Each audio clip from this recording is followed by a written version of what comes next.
Crime Curious is a true crime podcast that takes an in-depth look into real cases through the lens of a trained investigator and former prosecutor turned judge. If you are sensitive to expletives, anatomical descriptions, and accurate descriptions of crime scenes, this podcast may not be suitable for you.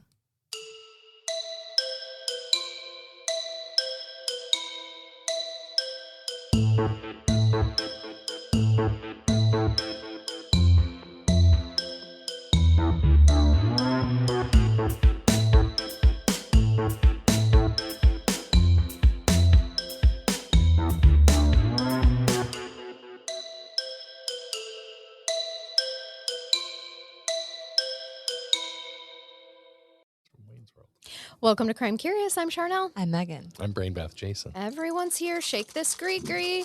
And actually, this is take 2 because we had some technical difficulties with Jason's camera and microphone. Are we still having technical difficulties? The uploading percentage came back, but Mine it's too. higher. Okay. Now mine's on. Yeah, mine's there too. But it's also higher, so We're I think fine. we're okay.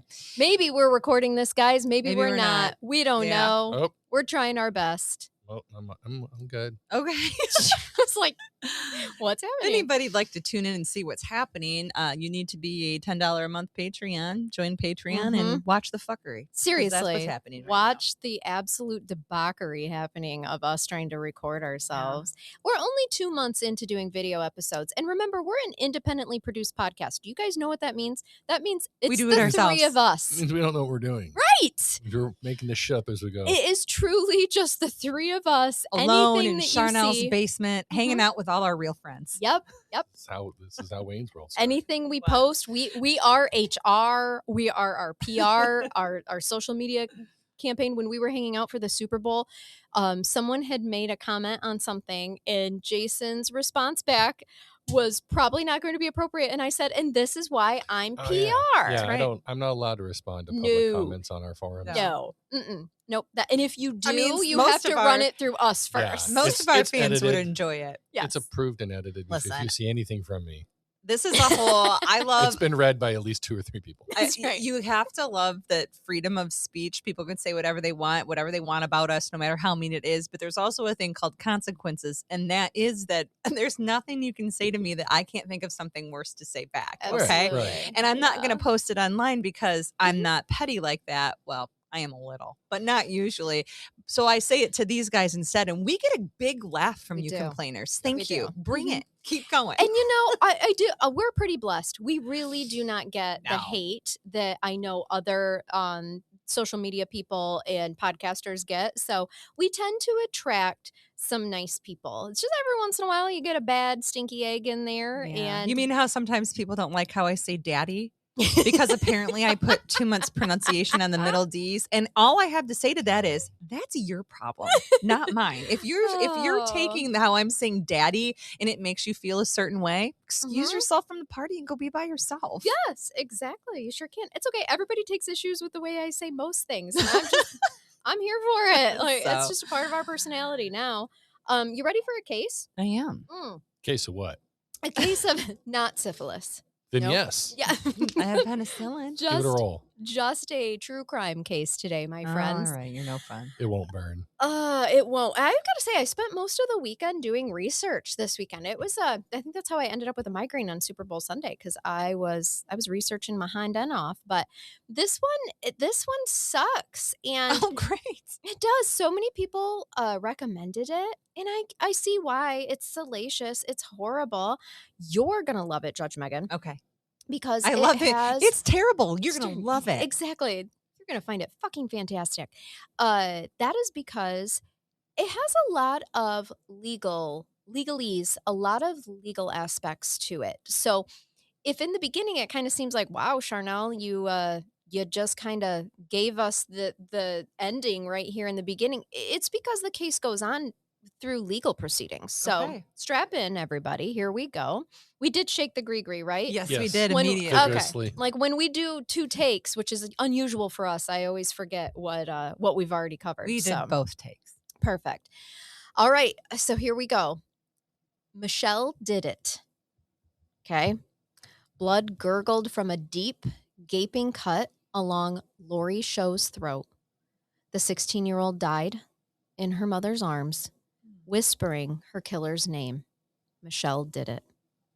During the last seconds of life, Laurie Show revealed to her mother that Lisa Michelle Lambert was mad because her boyfriend, Jason's going to love this name, her boyfriend. Dick Hammer. Nope, not Dick Hammer, not this time.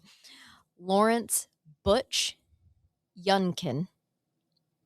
He went by Butch. I've actually known a couple. I know a of lot of people that went Butches. by Butch. I mean, they're all over 65, but It was more so True. going with, most definitely. I don't know anyone remotely close to my age who goes by Butch. I actually feel like someone should bring that back.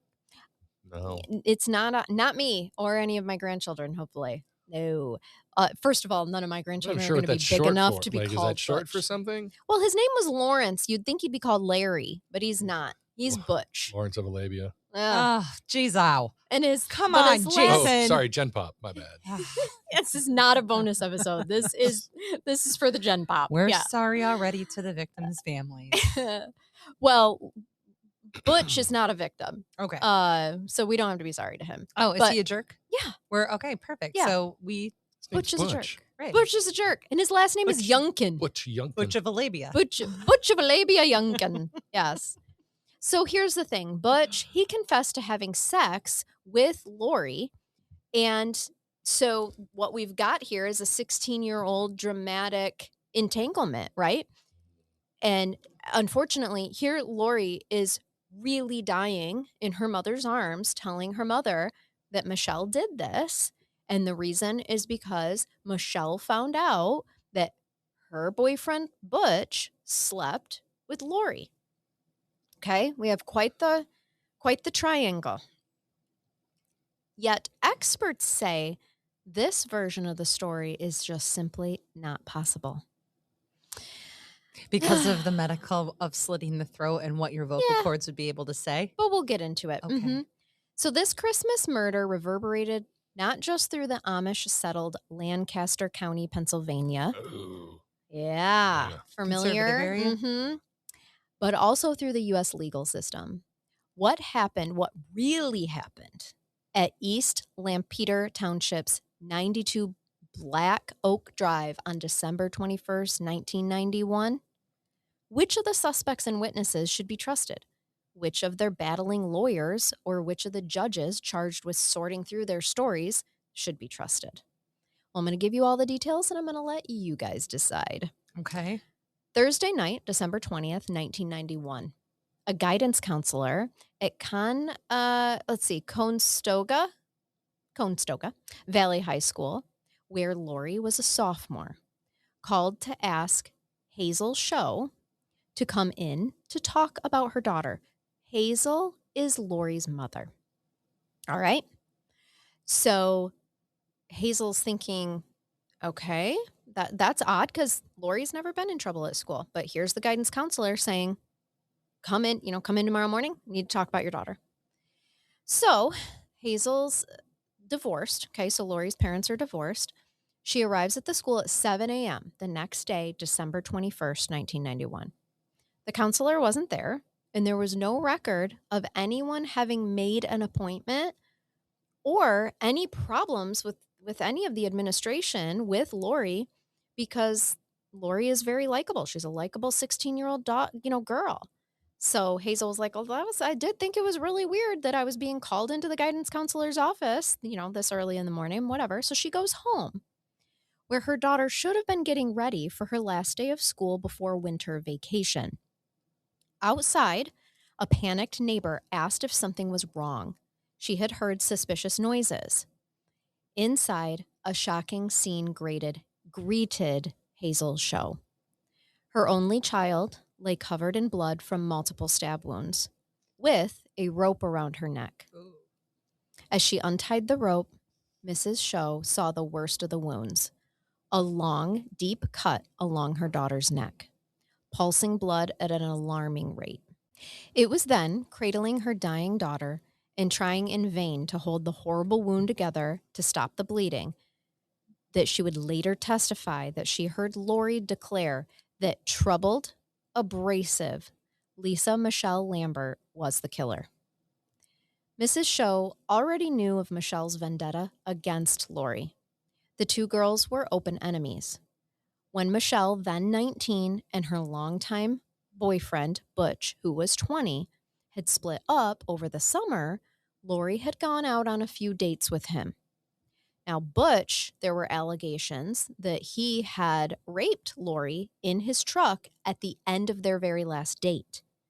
He then reunited with Michelle, who was already pregnant with his child. Okay? By fall, Michelle was living with Butch again in his remote trailer on the other side of town. And yet, Michelle's hatred of Laurie not only continued to simmer after she got her boyfriend back, but it publicly boiled over. She regularly taunted and humiliated the young girl in front of their friends. After Michelle attacked Laurie in a local mall, Hazel Show, Laurie's mother, changed the family's phone number and even tried to file an order of protection against Michelle. Okay. So we've got a mean girl situation We here. very much and do. Yes, and it's over Very some mean. stupid boy. Yep. Ugh. Ladies, any of our young listeners or Don't even old, fight over boys. never fight over a man. No. It's a man. Not Butch. No, there's billions of them. You don't need I'm to pretty ever fight sure, over one. you know, Butch and his trailer on the other side of town wasn't the only It just fish. sounds like a record label. Butch and his trailer on the other side of town. Now, at this point in time, Butch is afraid that he could possibly be looking at jail time for raping Laurie. Okay. Well, if he's worried, there's a modicum of truth to this, then I would assume. Yes. It wasn't a hush hush thing. Like, this was a big dramatic public blowout and in hatred. Okay. So Butch urges Michelle and someone I haven't introduced yet, Tabitha Buck. She was a 17-year-old Conestoga student who recently moved from Oregon, and she was friends with Michelle. So Butch is like, you know what, Tabitha and Michelle?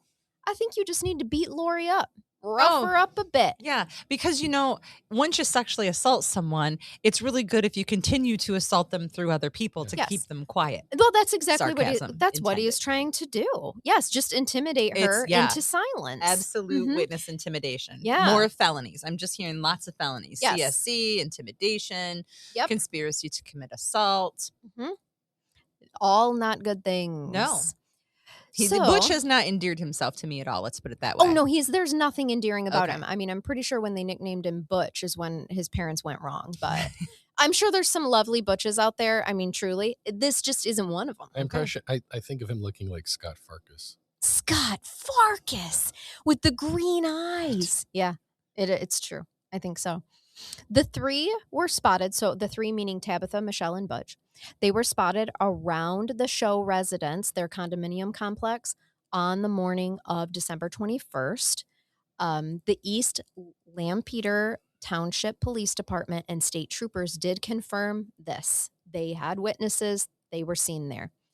By the time the three of them left, Laurie had suffered a 5-inch gash to her throat, a stab wound that punctured a lung, and another that grazed her spine.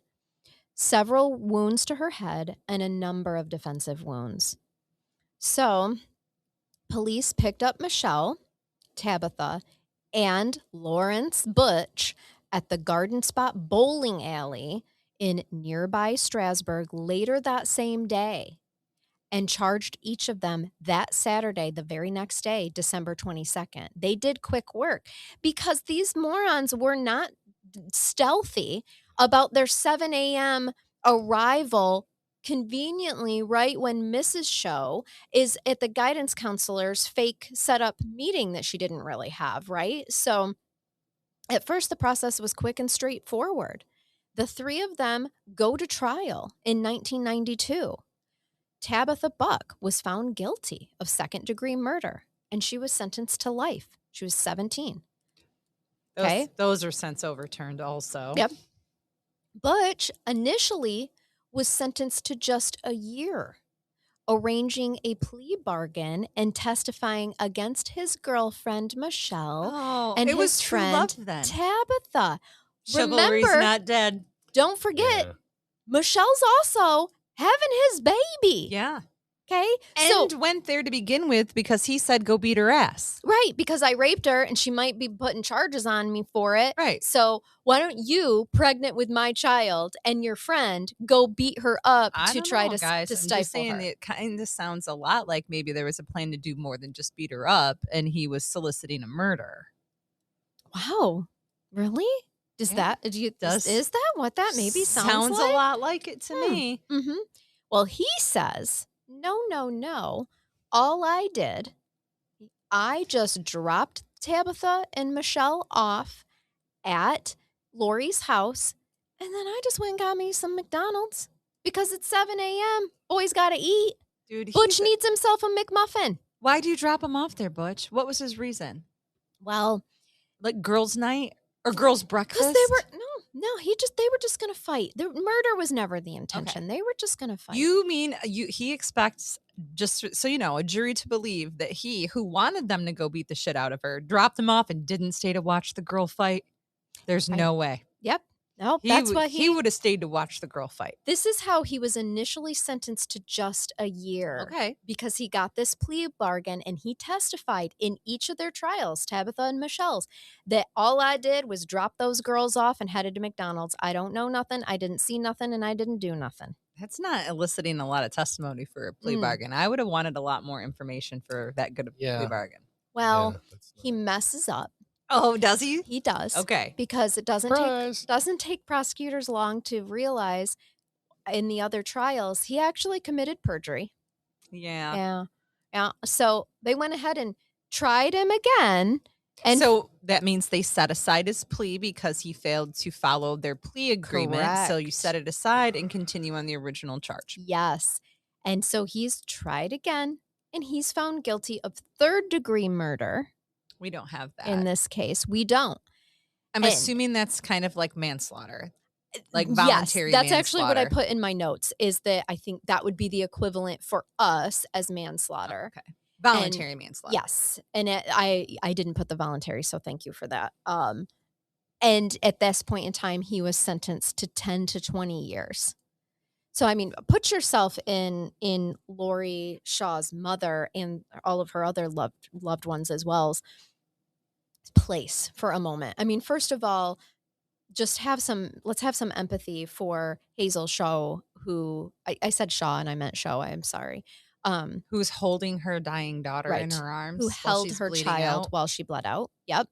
But then to have to go through these trials and to listen to people blatantly lie to try to save their own asses when they all conspired to murder your precious 16-year-old daughter. But then to have something like this, what a kick in the dick. Yeah. You're sentenced to 1 year because you took a plea because you said that you just went to McDonald's when witnesses clearly saw all three of you around this residence, But then he's tried again in his sentence 10 to 20 years. So Michelle actually waives her right to a trial by jury. Oh, no. Who advised her to do that? Well, I don't know, but does it work out? She didn't want a jury trial. She just was going to have the judge. She did the it's called a bench trial. It was a bench trial. Common Pleas Judge Lawrence F. Stengel was who oversaw her trial and found her guilty. Okay. Yep. It took just 7 days for prosecutors to show the Judge Stengel at the time, that Michelle and Tabitha killed Laurie and that Butch drove them to and from the crime. Because again, remember at this point in time for Michelle's, that's what they still had the plea bargain for Butch in place, right? Yeah. So he finds Michelle guilty of first-degree murder because this was her first offense and because she was by then a mother of a baby girl, Butch's baby girl. And she is young, right? Isn't she only 18? She is 19. So 20 by the time the the trials happened. Okay. She was 20. The judge spared her the death penalty, sentencing her to life in prison. Okay. So she's also, I don't know if this case ever gets there, but would be one that those kind of juveniles, young adult, 18, 19-year-old life offenses where they've determined the Supreme Court is it's cruel and unusual punishment, right. And they're overturning them all. Not the decisions, but to be resentenced. Mm-hmm. Yep. She begins serving her time in Springs, Pennsylvania, and she found it very rough to be in prison. Well, prison Imagine sucks. Yeah. that. Mhm. Yeah. It's nothing like Butch's trailer. It's not. I mean, I Butch's mean, trailer looks like a private, prison might be a step beautiful. up. I don't know. I know. Well, maybe. I have been in some trailers where prison was probably, Yeah. well, certainly much more clean, believe it or not. Yeah. Um, she, here we have Michelle is accusing a prison guard of raping her between May 1993 and October 1994. I mean, that's awful, but also just as likely to have happened with Butch. Mm-hmm. Right. Mm-hmm. The prison authorities actually punished her for this by sentencing her to Solitary solidarity. I'm confinement. trying to say solitary confinement, and it came out solidarity confinement. Rather than actually pursuing an investigation Oh, well, of these claims. I don't like that. No. When the guard was finally tried and convicted, by the way, Okay. Michelle was moved to a New Jersey prison. Later, authorities would actually transfer her then to Massachusetts. So she bounces around a little bit to protect her from the vengeance of the other guards, who she said had done nothing to stop the rapes. So she is claiming that this was an organized assault. They knew it was taking place and they did nothing to stop And it. we have heard plenty of cases where there's issues with guards and corruption and assaults happening in prisons like this. So we don't necessarily have proof, but we have enough reason to believe it to know that they moved her and we're continuing to move her for her safety. Yes, they had to move her from New Jersey to Massachusetts because in New Jersey, she claimed that another guard assaulted her and that someone had videotaped her during a strip search. So then Okay. they move her to Massachusetts, okay? In 2007, after disagreements as to whether there was enough evidence for her ensuing lawsuit to proceed to trial, Pennsylvania actually settled out of court, paying Michelle $35,000. And this money would go to court costs and restitution owed. I love to that. So she Laurie's family. She got a civil judgment or a Yeah. civil award due to what happened to her, which is Yes. good. Mhm. But all of it was taken to go It was. toward her criminal fines and fees, which Yep. is also normal and good. And anything left over actually went to child support for her child, Right. which is also appropriate. Michelle's initial appeals were rejected, but in New Jersey in 1996, she sent a handwritten petition of appeal to a federal court in Philadelphia. Very few such petitions get a hearing, as you know, Megan, but the U.S. District Judge, Stuart Dalzell, sorry if I'm pronouncing that wrong, he was 54 at the time, thought the case deserved further review. Okay. So she must have brought something up in that letter that caused him significant concern. Yes, in her handwritten letter. Yep. So he named the firm of Schneider, Harrison, Siegel, and Lewis to take the case. Christina Rainville was her lawyer, and Rainville would succeed in getting the judge to reevaluate every aspect of the trial. Now, remember, Michelle didn't ask for a jury trial. Nope. She had a bench trial. So this lawyer, Christina Rainville, she recast Michelle as an abused and manipulated innocent, and she defined police and prosecutors as incompetent or biased in their roles in the initial investigation. Okay. I mean, it's not unheard of, but I haven't heard any proof that that's the case. Mm-hmm. At the time of Laurie Show's murder and her first trial, Lisa Michelle Lambert was easy to think of as a bully capable of murder, okay? Mm-hmm. She was loud. She was a rough girl. She was from a lower class Lancaster family, heavily made up and provocatively dressed. And that's just how the media described her. I'm not saying that I have any, but remember, this is the 90s, so we would cast that judgment on women at that time. But she was often referred to as quote unquote white trash. Oh, okay. I hate that. Oh, me too. Absolutely. But I think that especially because it concerns me that were her lawyers at the time in her first trial concerned that that would be the case and that she would have no success with a jury, so they convinced her to go ahead and have a bench trial. I think you're 100% right. She wasn't a great member of the community. She absolutely wasn't.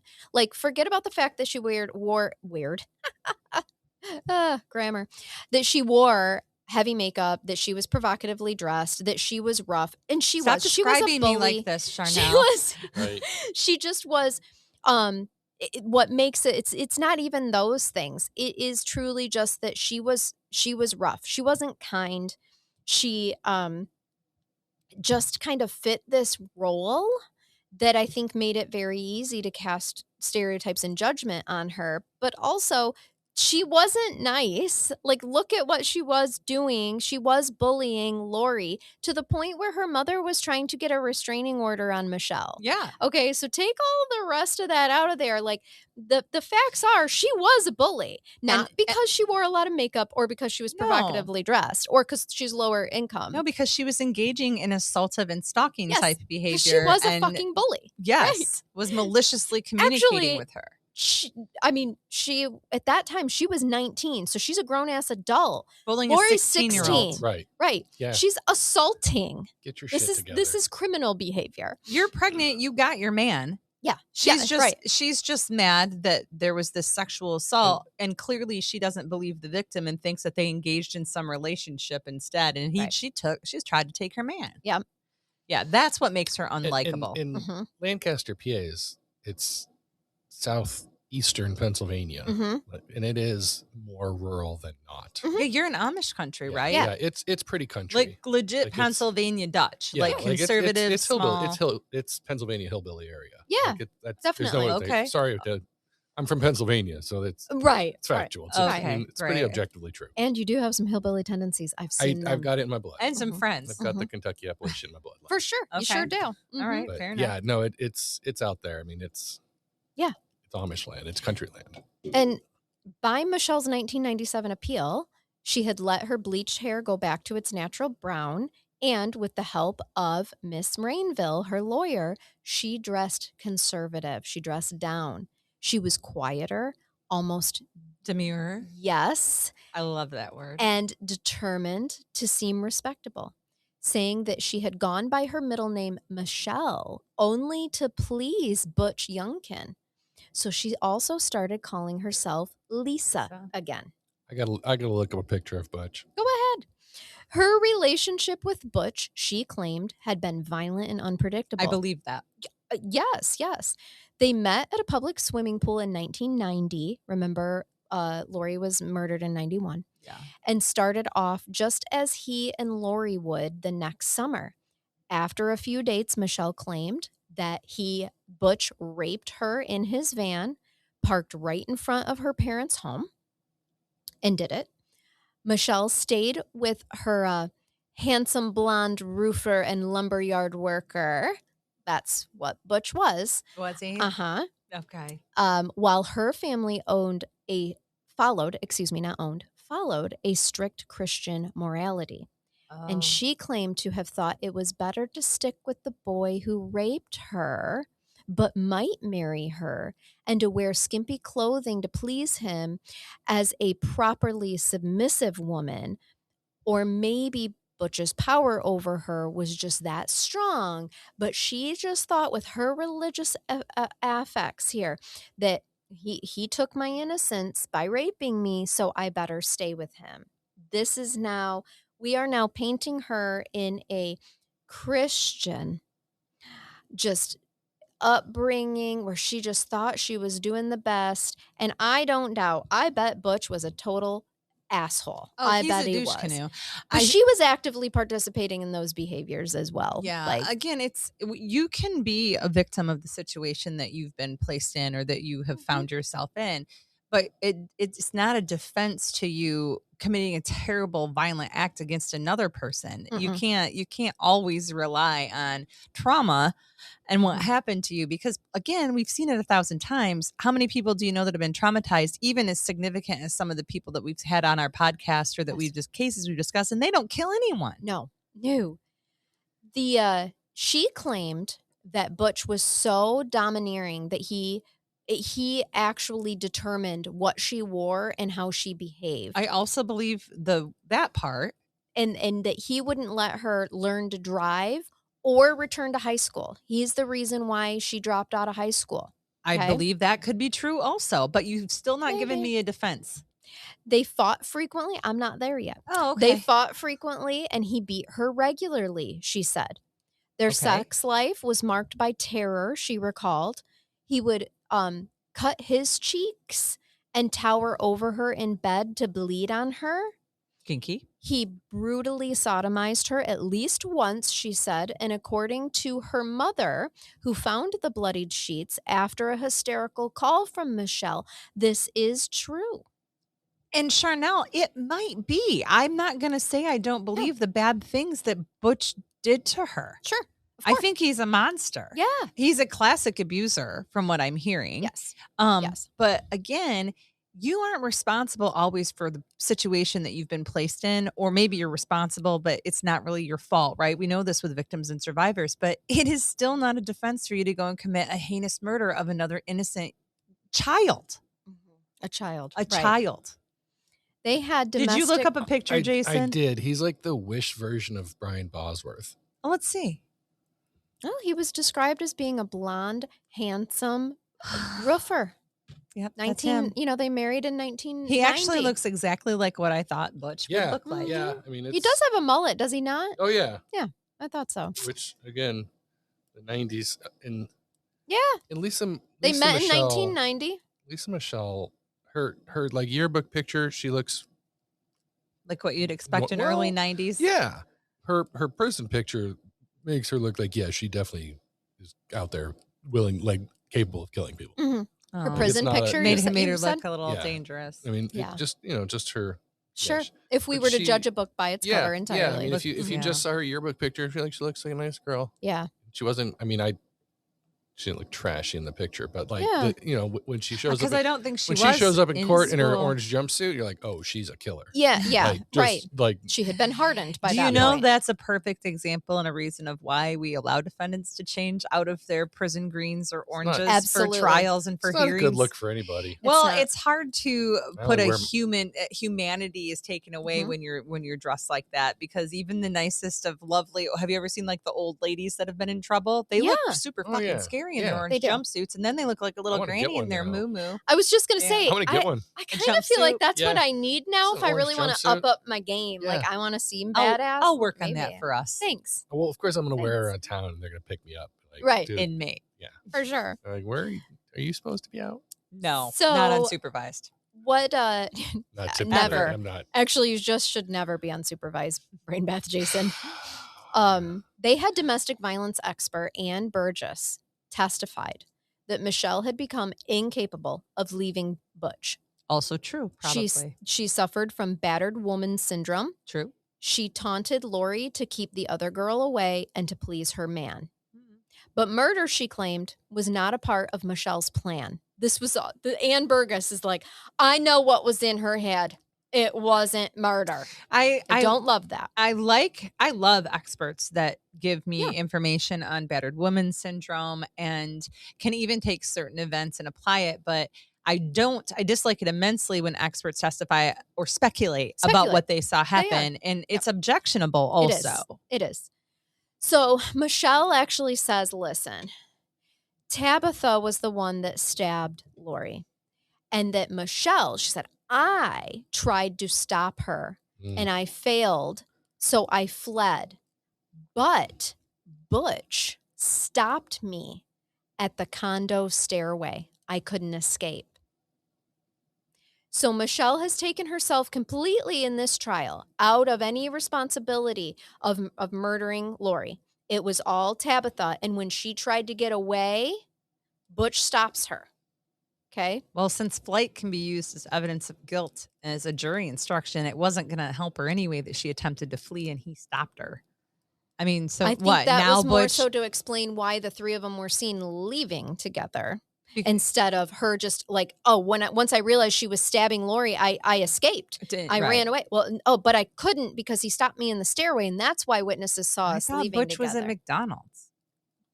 Came back and picked him up. Mm-hmm. Got his McMuffin. sausage McMuffin with Yep. egg. Right. And He cheese. probably just got and the a Coke. sausage. He didn't get the cheese Yeah. and egg. He's a Yeah, suck he doesn't know how to muffin. do it good. No. Anyway, This explanation, you guys, satisfies Judge Delzell. Delzell. That is hard to say. There's too many L's in it I and a know. Z in the middle of the word. Delzell. On October 15th, 1997, he freed Michelle, saying not only was there enough prosecutorial misconduct to call her guilty verdict into question, but that she was, in fact, innocent. No. Wait, he didn't send it back for a new trial? No, honey. In an Well, how do you have the power to dismiss? You don't. You have to send it back to the other court We'll get to for a it. new trial. In a unusual and controversial decision, Okay. he I'm like, I didn't know I could do that. Right. Like, Well, this changes everything. I think this Changes. this part's really gonna slap you on the ass. Okay. Call me daddy.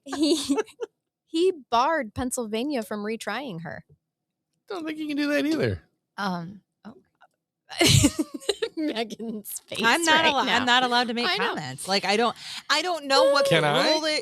You can, but I'm just saying Send I don't. them to me telepathically. And I I'll say don't it. know. I'm just saying I don't know what the rule is, what he was Sure, this is arguing, how Pennsylvania. it was he specifically barred them. Like I would need to know a lot more. But that is an atypical response from an appellate judge. Typically, you would see them find good cause to overturn the trial and send the decision and send it back to be retried, where you would Typical. start the process over again. And unless they were barring like that specific prosecutor's office because they found prosecutorial misconduct, but then you would get a special prosecutor. And so I'm a little confused about what's happening here, Charnell. Well, that's why I called it irregular and controversial, because Okay. there was a uproar. Yeah. And listen, there were irregularities noted in the police work for the handling of the case because of how fast, like they tracked them down, they found them, they arrested them, they charged them the next day. Very quickly. They did, and they were doing it's the same old song and dance in terms of the interrogations and things, which Tabitha herself was still a minor. The other two are adults though. And they did feel that the prosecution's handling of the case, because of the way that they did a plea deal without a proper investigation into Butch, that was kind of the problematic here. The way that the police just took Butch's word for it. The prosecution was then like, hey, let's do a plea deal, 1 year for you if you are willing to testify against these two girls, when no one looked into this angle of, was Butch actually the one orchestrating this? Was he abusing any one of these other women? Yeah. Again, so- valid reasons to overturn a decision and send it back for a new trial. Yep. But instead, he was like, you're innocent, Michelle. You get released, and I'm going to bar Pennsylvania from being able to retry you.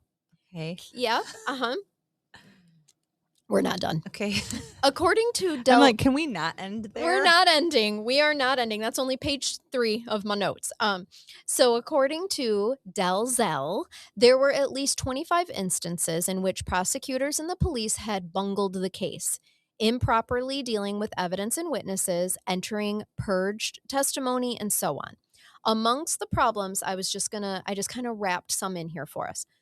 Prosecutors at first turned over to the defense an edited, soundless tape of the crime scene investigation. Only when the defense finally obtained a full copy did the defense learn that it showed that police had found the bag in which Michelle said she had thrown at Butch's bloody shoes during testimony. Okay.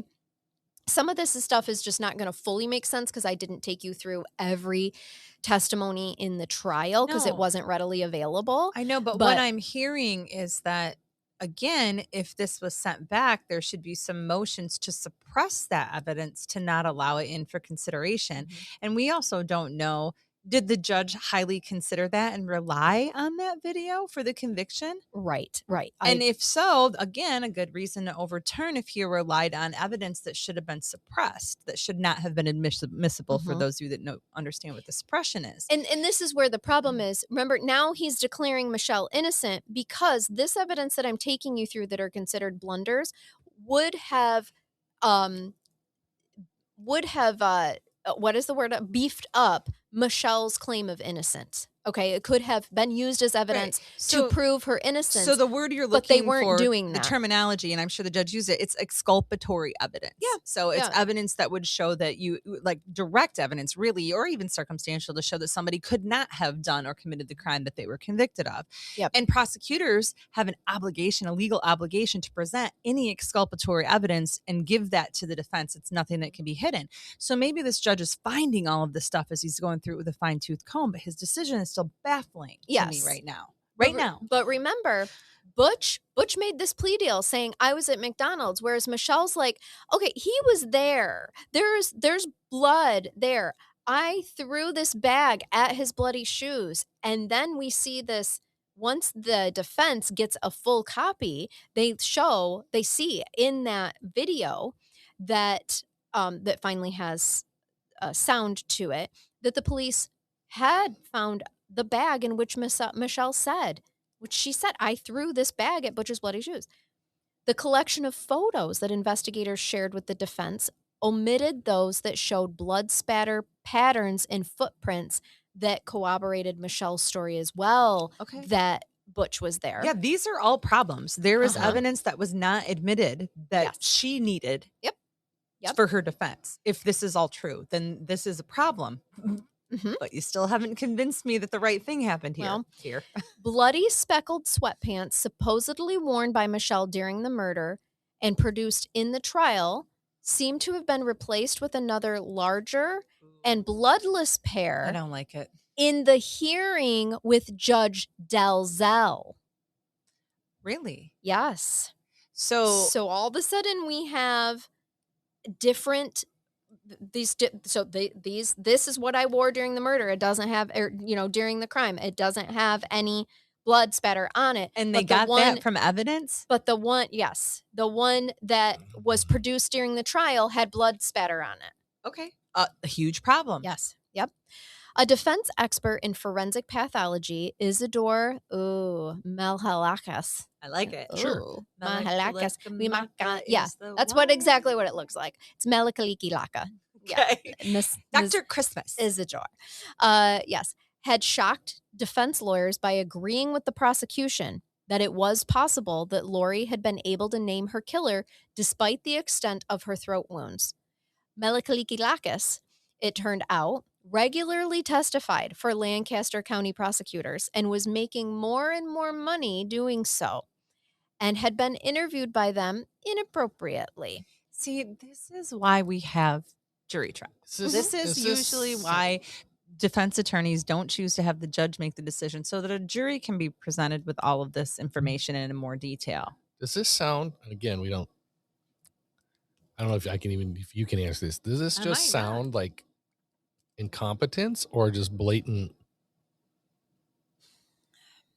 ineptness, covering or intentional laziness, intentional maybe. Covering up or manipulating the evidence? To me, it sounds lazy. Yeah. I think to me, it is just like, listen, I got this is the easiest way, the path of least resistance. We've got Butch willing to testify against these two yahoos. Let's do it.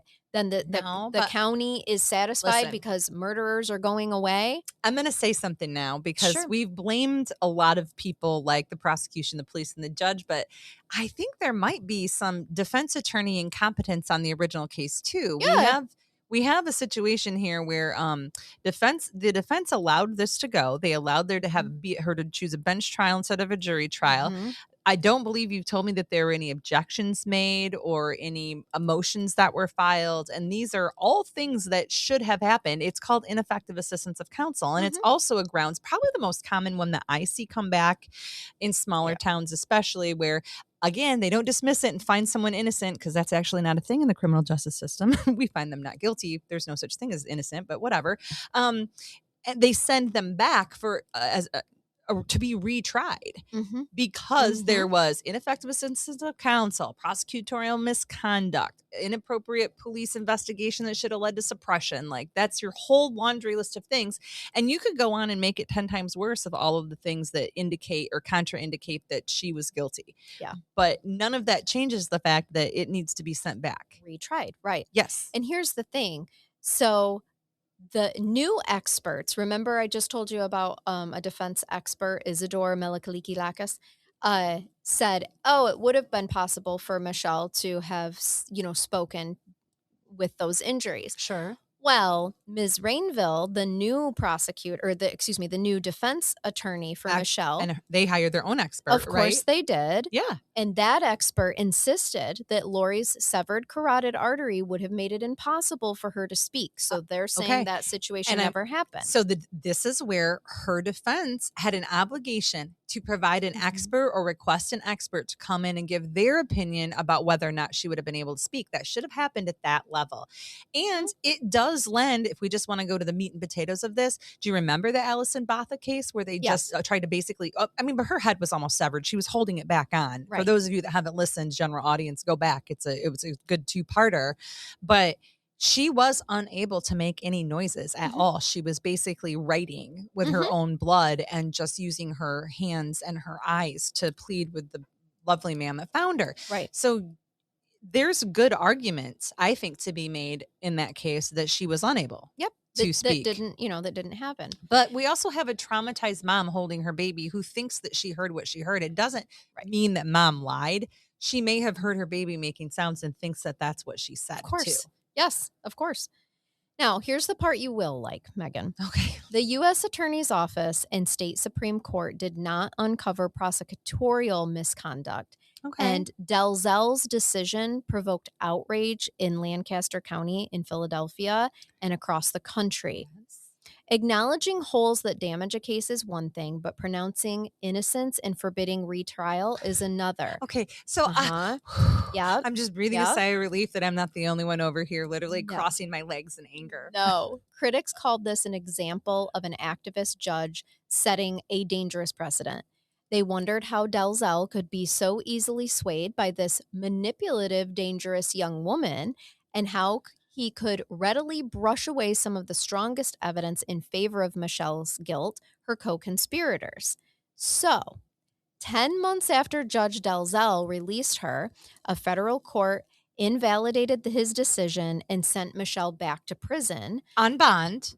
Noting that her normal appeals process hadn't run its course, as you were trying to indicate earlier. Okay. Yes. So in 1998, the case climbs the appeals ladder, reaching Judge Dalzell once again. Okay. By then, objections to Dalzell's ruling had reached its peak.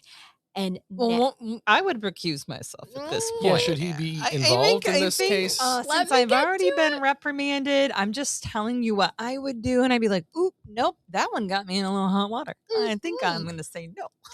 Also, we're supposed to be unbiased, and he's just shown a bias, right? And we judges do sometimes have, everyone has inherent bias, and sometimes we do have a case we have bias on, and you have a legal, moral, and ethical obligation to be like, oh no, can't do this. If I was you sitting as the defendant in front of me, knowing what I know and how I feel and things I've said publicly, by the way, and in writing like he did, I wouldn't want me as your judge. So you recuse and just do it. Yep.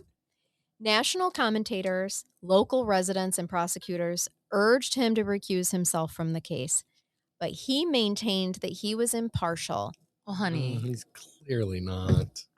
Okay. Ultimately, though, after being smeared in the media, he does remove himself, saying that he was convinced of both her innocence and his fairness, but that he didn't want the public's opinion of him to tarnish the legal process. Good. That's called the appearance of impropriety. And that's when you recuse yourself, not because you don't think you can be fair and asserting, like I will often, that I'm not biased, I could do this, but just the appearance of it to the public would just look really bad considering what's happened. And it will interrupt. It could tarnish the legal process. Absolutely. He made a good decision. He did. So the case goes back to Judge Stengel for retrial. That is Michelle's judge that she had the bench trial with the first time. Yes. Okay.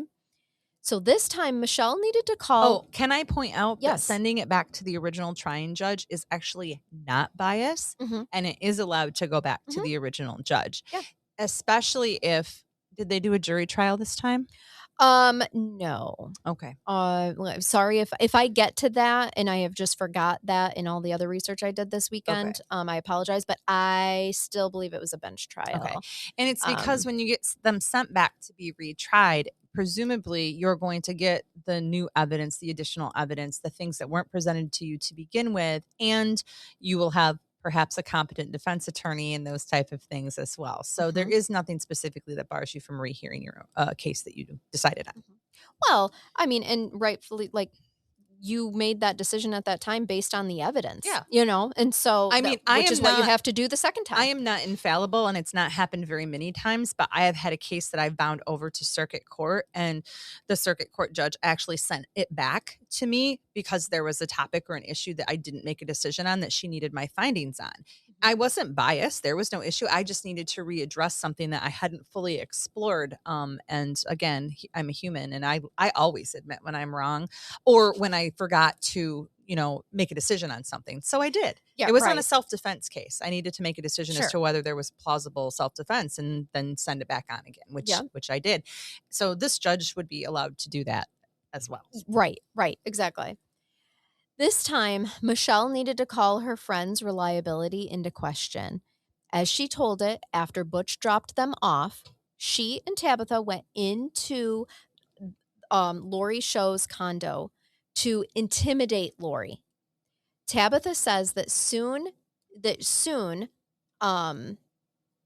I skipped a word there, sorry. Tabitha, she said, soon had Laurie on the floor and was pummeling her. Okay. Okay, but why would Tabitha do that? She doesn't know her. Because- Tabitha's from Oregon. She's just the Yeah, friend. but she's friends with Michelle, and yeah. Michelle's pregnant. Yeah. Michelle Oh, can't be okay. scrapping on the Maybe. floor I with see. bitches. She needed someone to be her hands. She's like, listen, I'm gonna beat this She's bitch's the ass. heavy. I can't. I got a baby. Yeah, she's the heavy. Okay. So Michelle, wrongly thinking her rival was also pregnant, Michelle thought Laurie was pregnant. She did? She did. She Why did wasn't. she think that? Rumors. But she was not. So she's trying to. So Michelle is telling this. Remember, this is her new trial. So Michelle is saying, I thought she was pregnant, which she wasn't. That was a mistake. I tried to stop Tabitha to protect the unborn child. Oh, God. That sounds like bullshit. And Tabitha responded by hitting Michelle with such force that she fell back against the wall. Remember, this is Michelle's side of the story, Okay. which I haven't actually told you up And until Michelle, this point. Michelle wasn't a petite. No. Right. She wasn't a delicate flower. No. So she says that Tabitha hit Michelle with such force that she fell back against the wall. And then Tabitha hit Laurie so hard that her neck snapped. She didn't have a broken neck. Okay. Then Tabitha began sawing Laurie's throat with the knife. Laurie continued struggling, and Tabitha stabbed her in the back. Defending herself, Laurie fended off the blade with her hands while begging a frightened Michelle not to leave her. So Michelle's the savior. Sawed. Yeah. With She's- apparently a very dull blade. She's begging her not to leave her. Michelle tried to pull the critically wounded girl out the door, but lost the tug of war with Tabitha. And so, dropping Laurie's hands, Michelle fled and passed Butch on the stairs, who commanded her to stay put. When he and Tabitha came back down, Michelle was still there. So the three piled into his car and went back to Butch's trailer to clean themselves up and to dispose of the evidence. And that is why witnesses saw the three of them leave the condo together. So wouldn't an autopsy just dispute her claims on that testimony? Yes. According to Michelle's retrial testimony, Laurie died only after Butch choked her and Tabitha stabbed her in the leg. Hear what I just said. Butch? Laurie died only after Butch choked her and Tabitha stabbed her in the leg. Now, Laurie's mom found her daughter. She died in her arms. Right. So who said she died after Butch choked her? Michelle. She's just spouting off She's whatever changed she her can story come up with. multiple This is times. 1998 retrial from a 1992 trial. And she's putting Butch at the scene now Mm-hmm. Yep. instead of Mickey D's. Uh-huh. Butch says she begged her to cover for him out of love and fear. She obeyed. In this version of Michelle's story, she was not there for the death blows. She didn't see it happen. But hold on, you said Laurie died after Butch choked her? But you weren't actually there for the death bullshit. No. Yep. Maybe she thought she had died. Well, this is the reason. She's spitting the bullshit faster than she can keep up with it. Pennsylvania state law determines guilt by one's presence at a murder and does not limit guilt to the person who pulls the trigger or brandishes the knife. So if she wasn't present when she died. Right. So someone obviously told her that during the appeal process over those 6 years. When you are in prison. She learned a little bit. She's like, oh, so if I wasn't actually there. You either had some jailhouse counsel or you did research yourself. And I can understand why people don't like it in there. They want to get out. In the 1998 retrial, Tabitha Buck finally revealed the details of her version of that dark December morning. She swore that Michelle is the one that slit Laurie's throat once, then a second time to make sure she was dead. It was, Tabitha said, as if Michelle was slicing bread. But for the rushing, there was a wet noise as Laurie's blood drained out. She gave very convincing testimony of what actually slitting somebody's throat would be like, unlike Michelle's version. The night before the killing, Michelle and Tabitha had made breakfast plans. First, Michelle told her they would stop by Laurie's. She warned Tabitha to wear her hair up and to not wear makeup or fingernail polish in case anything went wrong. Oh. Always be prepared. Always be prepared, just for things to go wrong. That's a bright side of life. Butch dropped them off. Were you to sing always look on the bright side of life? Yep, we're old. So, don't know what that is, but I'll just continue. Butch dropped them off at a field near the Oaks condominiums, which is where Laurie and her mom lived, and the girls went inside. This is Tabitha's testimony. Once they were in the apartment, Michelle pulled out a butcher knife and lunged for Laurie. Tabitha said she tried to separate them. Now Tabitha's the one that's trying to save Laurie. And that gave Laurie an opportunity to make it to her bedroom, but not as far as the phone. Michelle caught her again and beat her with the blunt end of the knife. When Laurie reached for a pair of scissors, Tabitha said she kicked the scissors out of her reach. So she does admit to that. And then Michelle demanded that Tabitha cut Laurie's throat. Tabitha refused. Laurie struggles. Michelle's knife scratched Laurie's hands and legs multiple times as she tried to get away.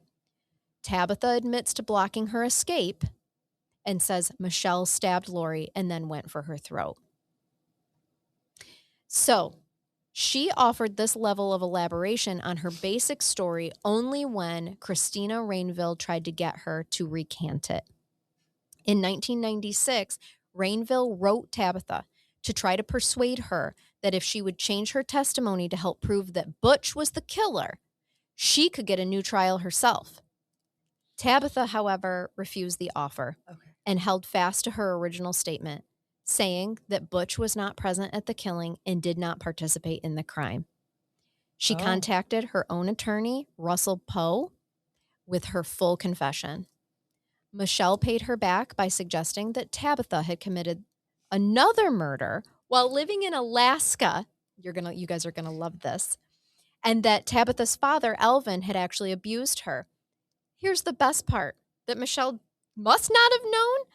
Tabitha left Alaska when she was 4 years old. Oh, a murdering toddler. We have a murdering baby on our hands. Yeah, you're convincing me. Tabitha had no reason to cover up for Butch. She did. She had no ties they didn't. to him. No, they were not involved romantically. No, she was new to the area and had become friends with the wrong crowd. Yes, yeah. Lawrence Butch Yunkin always insisted that he had only dropped Tabitha and Michelle off and that he did not enter the condo building. And in exchange for a light sentence, he testified against Michelle. Now, Judge Dalzell found that Butch's 1992 statement was questionable, saying that the tape had been started and stopped at several points and that police had rehearsed it with him, his interrogation, Butch's interrogation. Really? Mm-hmm. Rehearsed interrogation. Uh-huh. Butch's attorney, Doug Cody, denied this. And Lawrence Yunkin never changed his story. Michelle is the only one who did, ultimately claiming that she had been protecting the man she feared and loved. Butch's family testified too. His aunt, Jennifer Maurer, said that Michelle had not only confided her plan to kill Laurie, but that she admitted to the murder afterward. Oh, this is new, brand new information. Yeah. His mother, Jackie, testified that she found a poem in which Michelle described the murder. But Michelle's attorney had a few more tricks, and she wasn't going to give up without playing them to the fullest. So, with Butch and Tabitha sticking to their original stories, Michelle and her team needed to get more creative, or at least more insistent. So experts were arguing over whether or not it was possible for Laurie to rasp the killer's name through her gushing fatal wound. But Michelle had another idea. Laurie must have tried to write Tabitha and Butch's initials in her own blood in her bedroom in order to communicate that they were the killers. However, there's no evidence. Experts from the University of Tennessee and the FBI were unable to find any bloody writing at the scene. I'm just dumbfounded now. Michelle contended too that she had a letter from Butch in prison showing his guilt and exonerating her. Really? Yeah, it had Who wrote it? It had been a small piece in the 1992 trial, but Rainville, her lawyer, resurrected it on appeal. Yeah, if it was evidence used before, she can resurrect it. I'm fine with that. She did. What did it say? In the letter, Michelle asked Butch 29 questions, saying that these are things she must know if she's to take the blame. Delzell seemed to have considered this Butch's confession, but Judge Stengel concluded that the letter was inconclusive evidence at best. It was largely illegible, full of erased and written over lines, and it made very little sense. Our Butch was a rocket scientist, as we've heard. No. Well, but this is... He probably only wrote in pencil anyway, so. But it was... No, Michelle was the one... Crayon. Oh. Michelle wrote the letter to Butch asking him 29 questions, and then he responded back. Oh. None of it made any sense. It wasn't Butch's confession. Right. He was answering a question. Do you like me? Yes or right. no? Check this box. What's your favorite Did you color? kill her? Did Check you kill this her? box. Right. Remember, they do share a daughter together. So No, I don't somebody think else shares their daughter. Well, they just get to claim biological parentage. That's true. But I think she has hope. Communicating. There's hope for her Dear yet. God. Mm-hmm. Genes are not everything. So, most seriously of all, Michelle alleged that 3 East Lampeter Township police officers gang raped her several months before the murder. Now, Was we've that heard before, this before or after her boyfriend raped her, and she felt the need to stay with him for all of that time because of this Stockholm syndrome? This would have been after, because it was that would have happened in 1990 when they met, and this murder happened at the end of 91, and this gang rape by the police officers happened several months before the murder. I'm only going to say this one time, no matter how bad this sounds. I honestly hope she's telling the truth, because there is nothing worse than somebody who makes up a sexual assault for all of the women and men and children out there who've truly been sexually assaulted. Absolutely. One person ruins it for every victim. And we know that it's like, what, 0.02% that actually make shit up. Most people are telling the truth. Yes. But she's the type of person who's ruining it if she's not being honest. Well, and she's doing it for her own gain, just to keep herself out of prison. I know. Well, and that's the other thing. We know that there's delayed reporting of sexual assaults. That's a real thing that could have happened to her. But she's all this new trauma coming up over and over. I know you clearly don't believe her. I'm just... And please be weary of people who are going to change their story or try to exonerate somebody or prove guilt on somebody else for their own benefit. If someone's going to get out of prison, if they make these statements, guys, that's a huge red flag. So her defense attorney, though, is trying to argue that this led the authorities to be biased against her. And they suggested that they may have even framed her, setting her up to take a murder rap in order to get out of the way and save themselves from. God only knows. Did they drop her off at the house and tell him to assault her? No, Butch did. So how did they frame her? They saw the opportunity because, they didn't want her going to to the police and saying, "Oh, hey, these 3 police officers gang raped me. So let's set this up. I Let's set don't this think murder that they up." had to do much to set up when you were No. one of 2 people found right Well, after the scene and of a murder. the co-conspirators are like, "No, none of that happened. This is what happened." And It and was just the even girls Tabitha's like, there. "Listen, I prevented Laurie from defending herself. I kicked the scissors away. I blocked her from leaving." Everything about Tabitha's testimony tracks. makes some sense. It's probably It does. Like it seems just way more detailed and accurate. Right. Consistent. Yeah. Yes. Consistent. Even with Pennsylvania's Doesn't make her look good because she admits she kicked a Right, woman's like she's- attempt to defend herself away from her, and she Yeah. was honest about it. Yeah. Not only that, guys, but remember, in Pennsylvania's law, if you are there, you're guilty of the murder too. She didn't deny being there. She didn't. She did not admit to any of the actual physical things that murdered Laurie, right? Yeah. But she does admit to blocking her from leaving, which resulted in her murder, blocking her from those scissors from being able to defend herself, knowing that in the eyes of the law, she's still going to be considered a murderer because she was there. Yeah. Again, So- and I've looked at the pictures of these young ladies from the 90s, and I'm not going to be judgy by looking at pictures from 30 years ago, but go ahead and look them up, and you just tell me if they pass a sniff test of does she look trustworthy, or does she look like a lunatic who fucking murdered somebody? Right. Well, it's a little wonder then, Jason. I hope you never see me after I wake up on like a Saturday morning after a long night out. It'll be we like, vacationed murder! together. I know. He's seen me in the morning multiple times. I know. You've seen me on the couch after a long night. You look like a fucking murderer. Well, my yearbook picture doesn't make me look like a murderer. Hers does. Okay, all right. That's true. That is true. Your yearbook picture does not. It Handsome, doesn't make you look like a guy who's ever gonna get laid, but it definitely you were a little skinny. You don't look like a murderer. Was. Anyway, what I was saying was it's a little wonder that Judge Stengel's verdict was so very different from Judge Delzell's. He decided against Michelle, setting out his thoughts in a lengthy, scathing opinion paper. Ooh.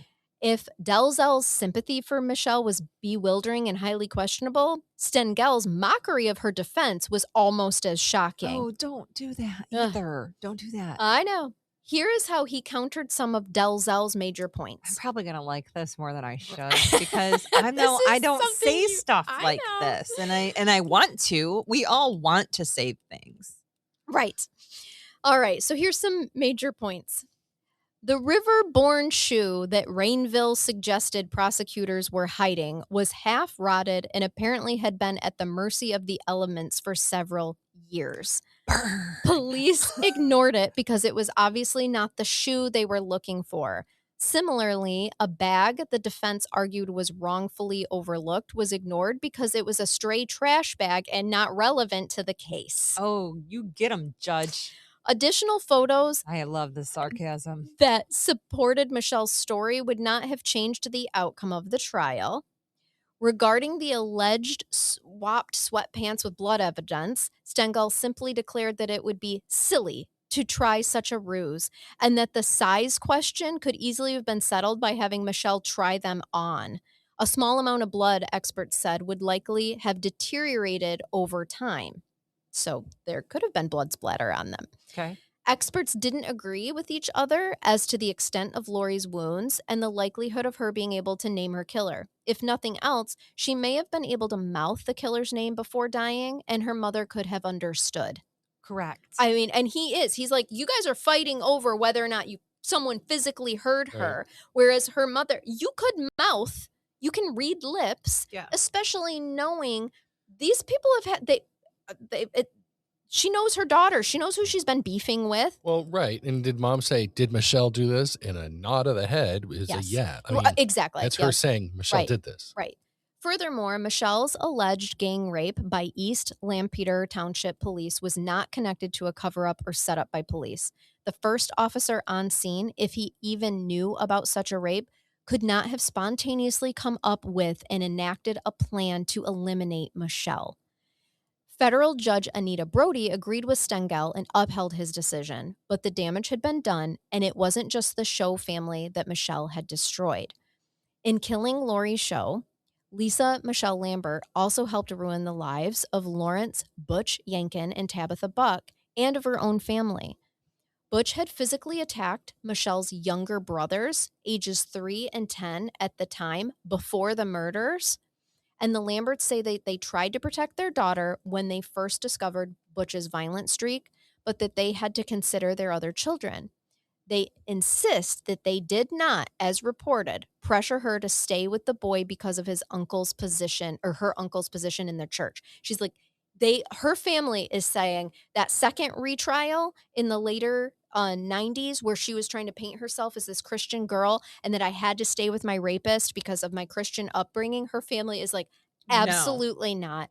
We knew because he literally attacked Michelle's younger brothers, ages 3 and 10. We told her he's a violent man, and that and when things got too rough for those younger brothers, remember she's 19, she's an adult.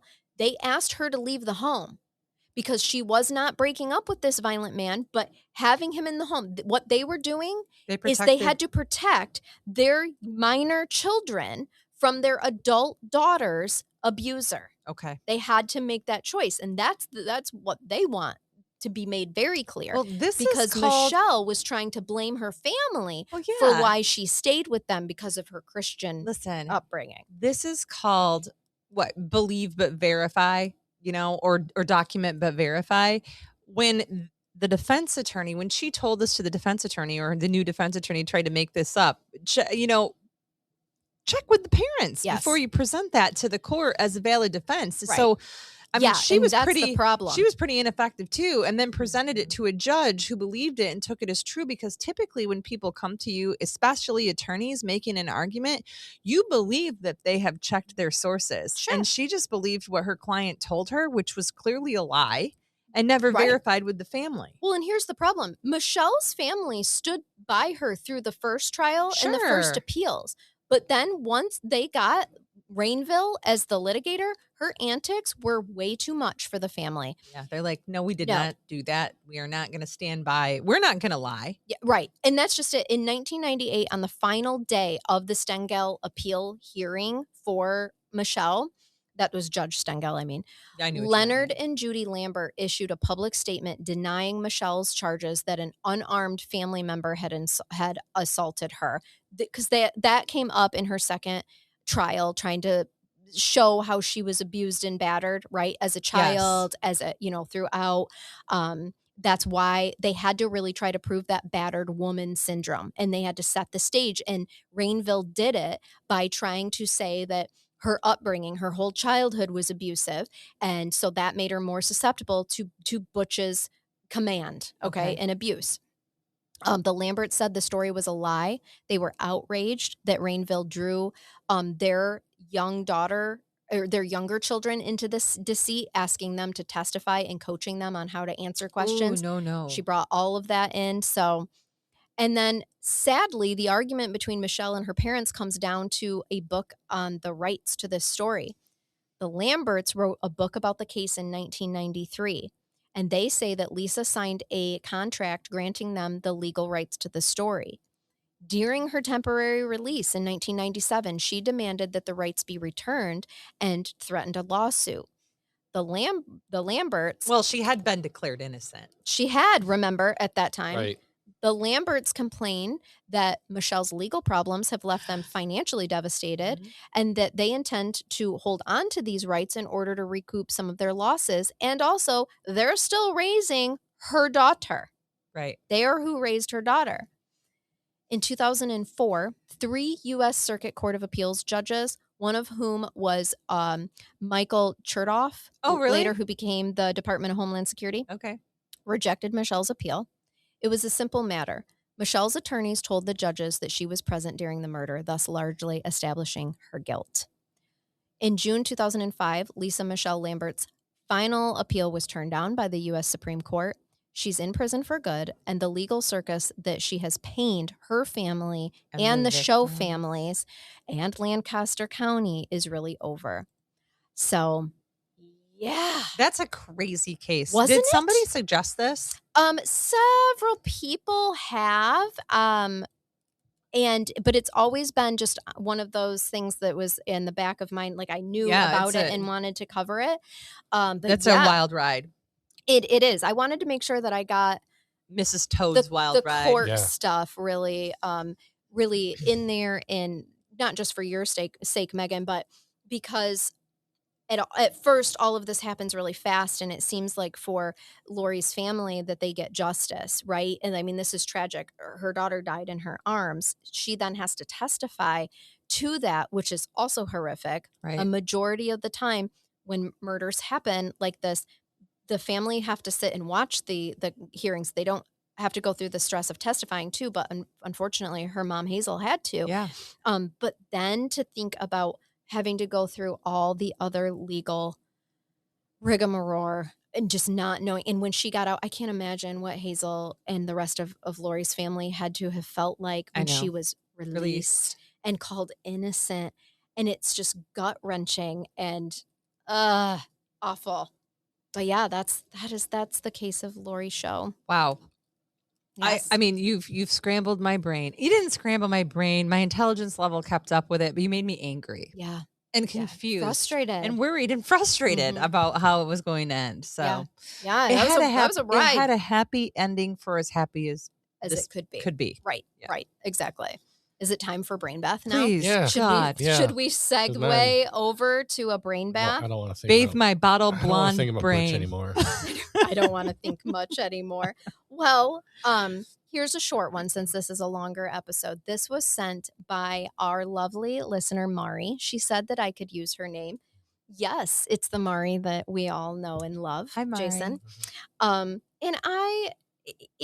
it just seems really fitting for what is going on in the United States, fresh off of the Super Bowl. I'm trying to not be political. Oh, it's not political. Okay. No, I'm never political, especially not. Well, on neither this should the platform. Super Bowl. No, exactly. But you guys are gonna like this. Okay. It's a noun. I'm gonna give you a term. I like that you can nouns. call The people. fucking. No, that you can call people. I mean, you can say that too, but it's an Old English noun called a pettifogger. A pettifogger? Someone who quibbles over trivia and raises petty and annoying objections. I know people like that. Jason. They're called lawyers. No, I'm Right? kidding. I'm kidding. Their job. Everyone's a pettifogger. Stop pettifogging me. However, listen, Pettifogger. Let's I've post been that. to trivia with Jason. Is he a I'll pettifogger? fight that. Jason is a pettifogger. The anger. But Did you disagree? rightfully No, I'm so. usually We right. You we challenge? we have been right We have been about right, some and- things that their research was definitely off, and you can't. And this is why you're a pettifogger, because then you want to take your research and say, and you know what I think Yeah. of? The Well, my miso Google. soup. Right. The Says your miso soup Google. one. Yeah, the miso Ugh, soup. The miso soup. Fuck. We were right about that. I haven't been able to do trivia with these guys because You I don't want have to- a life. It's a table full of pettifoggers. Or I'm in bed. Well, And the there- worst no, part let's is I love explain to what trivia. So the now I need miso to. soup. I need to The know. question was, what is miso soup made from? And we said tofu. Yeah, Well, it tofu's asked. in it. Well, in the answer that the Carry on. presenter gave, her correct answer was fermented soy. That's And the base. I looked at her. I said, "What the fuck do you think tofu is?" fermented Fermented soy. Yeah. And actually, the question is, what was the main ingredient? Right. What's the in- main ingredient in in miso soup? We're like, And so, tofu. fermented soy. She's like, Yes. no, it's fermented soy. I'm like, And it's then- the same Yeah. fucking And thing. then this I is can feel the another vein in form- my neck bulging right now. but see, she wanted to argue. This was a year ago, by the yes, way. she wanted to argue. So you're clearly that, over it. No, That because he's a pettifogger. Yes, I don't think that qualifies as pettifogging. but but she literally told us that's not what tofu is, and we were like, No, oh, that yeah, is- it is. That yeah. is what tofu is, and Yeah. and you can have multiple right Is it always answers fermented sometimes. though? That's Is that's tofu always literally- fermented? Yeah. Yes, that's how they make it. Mhm. Like it's So she was like, no, fermented That's how- soybeans There are is types not of tofu that aren't fermented. Just so Are you know. sure? But this was Okay. talking about miso this is soup, the specifically main talking about- ingredient You're of correct. miso soup. Yeah, and so we did some Find petty. out. Go ahead and Google that. I'm going to check Google on one. what that- is tofu made no, from. I want to tell you which one I think isn't.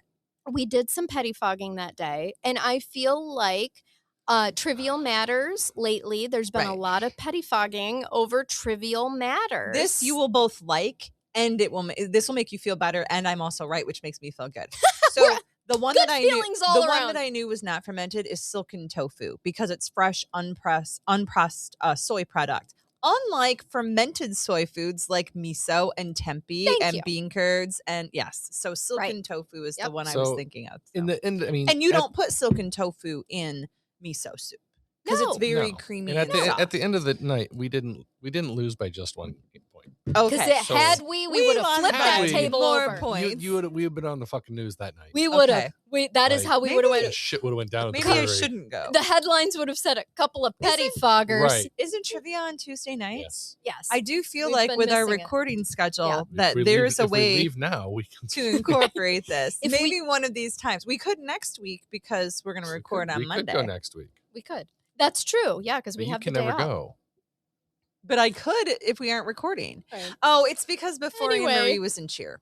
We're talking about our That's it. social lives Because now Yeah, to the I've been- general audience. Right. I know. This isn't even a I've bonus. invited you to trivia so many times. I You know. never go. This is why, because you're a pettifogger. Because as Midwesterners say, maybe I'll think about coming, which clearly means I'm not going coming. anywhere. I'm not coming. Think about No, it. it's not Yeah. going to happen. Maybe. Yeah.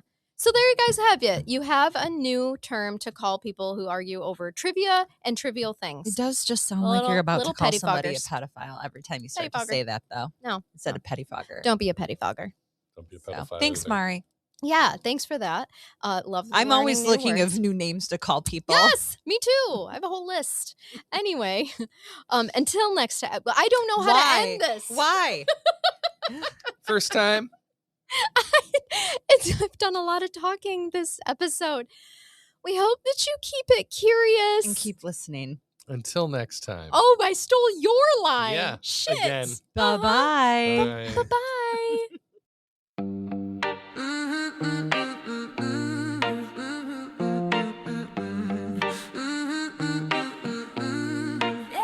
Yeah, used to chase the tears in a different kind of grind, helping little ones leaving our old selves behind. Charnell, Jason, Megan, a trio strong and true, but the system wore us out, needed something fresh and new. So we flipped the script, found the mic and the beat. From deep investigations to stories bittersweet. Prosecutor, the judge, that's Megan on the mic. Charnell digs the dirt, makes sure the facts are right. Crime curious, yeah, that's the name we claim. Shaking our Greek grief, fanning the curious flame. From global listeners to the brain bag we provide. Keep it curious, keep listening with nowhere to hide.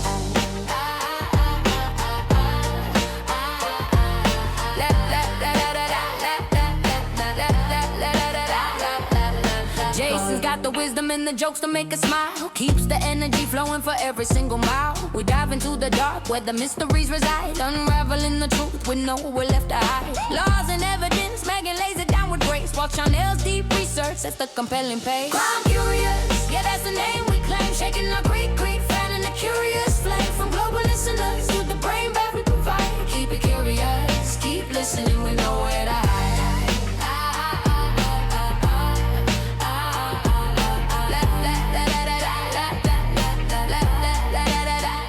Don't ask about the raccoon, some secrets we just keep.